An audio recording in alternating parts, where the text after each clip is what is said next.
Salve, torcida vascaína! Estamos de volta com mais um vídeo exclusivo para trazer todas as atualizações do Vascão. Mas antes de começarmos, não esqueçam de se inscrever no canal e mostrar aquele apoio com o like, para acompanharem de perto cada novidade que envolve o nosso time do coração. O Vasco entrou em campo para a semifinal do Campeonato Carioca com a difícil missão de reverter a desvantagem imposta no primeiro jogo. A necessidade de uma vitória por 2 gols de diferença para levar a decisão aos pênaltis exigia uma atuação impecável da equipe de Fábio Carille, que começou a partida demonstrando agressividade e disposição para buscar a classificação. O gol de Nuno Moreira logo no início aumentou a confiança do time e inflamou a torcida, que acreditava em uma virada histórica no Maracanã. No entanto, o Flamengo, mesmo sem estar em sua melhor noite, soube manter a calma e aproveitar os erros defensivos do Vasco. Foi assim que Bruno Henrique, mais uma vez decisivo, apareceu para empatar a partida e esfriar a empolgação inicial vascaína. O atacante, acostumado a brilhar em clássicos, mostrou sua frieza para igualar o placar. A partir desse momento, o Flamengo passou a controlar melhor o jogo, enquanto o Vasco, mesmo tentando manter o ímpeto, começou a esbarrar na dificuldade de furar a defesa rubro-negra. O primeiro tempo foi marcado por um equilíbrio maior do que no jogo de ida, com o Vasco conseguindo competir de maneira mais intensa e organizada. O meio-campo apresentou mais consistência, impedindo que o Flamengo dominasse completamente a posse de bola e, em alguns momentos, criando boas jogadas ofensivas. A presença de jogadores como Payet e Adson ajudou na fluidez do setor criativo, permitindo que o time cruzmaltino chegasse com perigo em algumas oportunidades. No entanto, o gol sofrido fez com que o Vasco perdesse parte do controle que havia demonstrado no início, permitindo que o Flamengo crescesse gradualmente na partida. Ainda assim, a equipe conseguiu levar o empate para o intervalo, o que mantinha viva a esperança de uma reação no segundo tempo.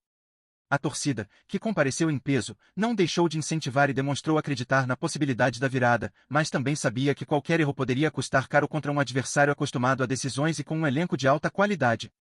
O segundo tempo trouxe um cenário diferente, com o Flamengo demonstrando mais maturidade e controle da partida. O Vasco, que precisava buscar o segundo gol para manter vivo o sonho da classificação, encontrou dificuldades para manter a intensidade da primeira etapa. O desgaste físico começou a pesar, e a equipe passou a ter dificuldades em criar jogadas com a mesma fluidez. O Flamengo, por sua vez, soube explorar os espaços deixados pelo adversário e teve paciência para esperar os erros vascaínos. Foi em um desses erros que veio o golpe fatal, uma falha de Lucas Piton e Hugo Moura na saída de bola resultou no segundo gol do Flamengo, marcado por Luiz Araújo. O lance expôs um problema recorrente do Vasco em clássicos recentes, que é a dificuldade de sustentar a concentração ao longo dos 90 minutos. A partir dali, o Flamengo passou a administrar o jogo, enquanto o Vasco se mostrava cada vez mais frustrado e sem forças para reagir. A eliminação no Campeonato Carioca não é apenas dolorosa pelo contexto da semifinal, mas também pelo retrospecto recente contra o Flamengo.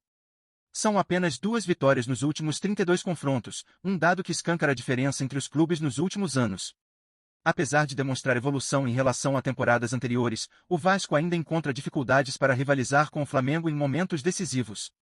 O fator psicológico pesa, e a cada nova derrota em clássicos, a sensação de impotência diante do maior rival só cresce. A torcida, sempre apaixonada e disposta a apoiar, começa a se frustrar com essa situação, pois mesmo quando a equipe apresenta sinais de melhora, o resultado final contra o Flamengo parece ser sempre o mesmo. Esse problema vai além da qualidade técnica e passa também pela mentalidade do elenco, que precisa encontrar uma maneira de ser mais competitivo contra os principais adversários do país. Após o jogo, Fábio Carille reconheceu que o Vasco ainda está longe do nível ideal e pretende usar as próximas semanas para fazer ajustes na equipe. Ele destacou que o time teve bons momentos durante a semifinal, mas admitiu que ainda há muito trabalho a ser feito, principalmente na parte defensiva e na capacidade de manter a intensidade ao longo da partida. O treinador também mencionou a necessidade de reforços e deixou claro que algumas contratações serão feitas para tornar o elenco mais forte para o Campeonato Brasileiro. A diretoria terá um papel fundamental nesse processo, já que erros na montagem do elenco podem comprometer o desempenho ao longo da temporada. O Vasco precisa de peças que cheguem para ser soluções imediatas, principalmente no sistema defensivo e no meio-campo, setores que demonstraram fragilidades durante o estadual. A torcida, embora frustrada com mais uma eliminação, entende que a reconstrução da equipe exige paciência, mas espera respostas rápidas para que o time possa ser mais competitivo no restante do ano. Agora, todas as atenções se voltam para o Campeonato Brasileiro, que será o verdadeiro termômetro para medir a evolução do Vasco sob o comando de Carille. A equipe terá um período de preparação antes da estreia, e esse tempo precisa ser aproveitado ao máximo para corrigir as falhas evidenciadas no estadual. a diretoria e a comissão técnica terão a responsabilidade de encontrar soluções para os problemas apresentados e buscar reforços que realmente agreguem qualidade ao elenco.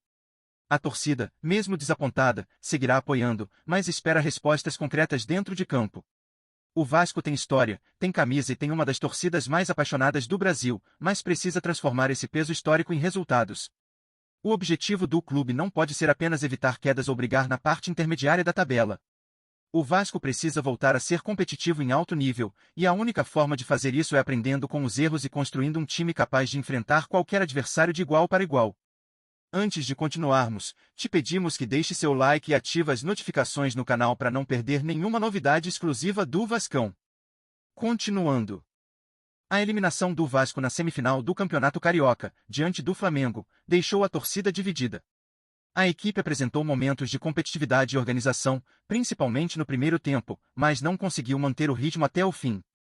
A dificuldade em segurar a vantagem e a queda de desempenho na segunda etapa expuseram fragilidades que podem ser problemáticas para o restante da temporada. O time entrou em campo ciente da necessidade de vencer, começou bem, mas, novamente, a fragilidade defensiva permitiu o empate do rival, e a virada no segundo tempo se concretizou. A queda de desempenho após o intervalo é uma das maiores preocupações.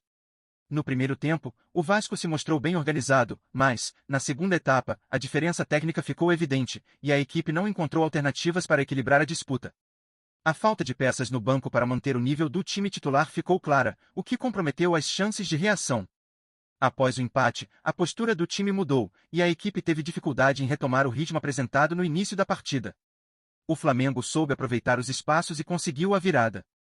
As escolhas táticas também geraram questionamentos. As substituições feitas ao longo da partida não surtiram o efeito esperado, e em alguns momentos, as opções pareceram excessivamente conservadoras. Diante de um adversário mais qualificado, a torcida esperava mais ousadia e uma postura mais agressiva para buscar a virada. A demora para realizar certas mudanças também incomodou parte da torcida, que acreditava ser necessário arriscar mais para reverter a situação. Embora o elenco tenha limitações, as decisões tomadas no decorrer do jogo podem ter sido um fator decisivo para o resultado final. Agora, a principal pergunta para a torcida é o que precisa mudar para que o Vasco se torne mais competitivo em momentos decisivos. Embora tenha mostrado evolução em alguns aspectos, a equipe ainda está distante de ser confiável. A questão das substituições foi tratada de forma conservadora ou poderia ter sido mais ousada? O time está no caminho certo ou há áreas que precisam de mais atenção para garantir um desempenho mais equilibrado, especialmente no Brasileirão, que promete ser um grande desafio? A opinião da torcida é crucial neste momento, pois o restante da temporada exige ajustes urgentes. Sintonize-se diariamente com as últimas notícias do Vasco. Garanta sua inscrição e deixe seu like para continuar por dentro das informações exclusivas. Compartilhe sua opinião nos comentários, contribua para o Vasco. Até o próximo vídeo.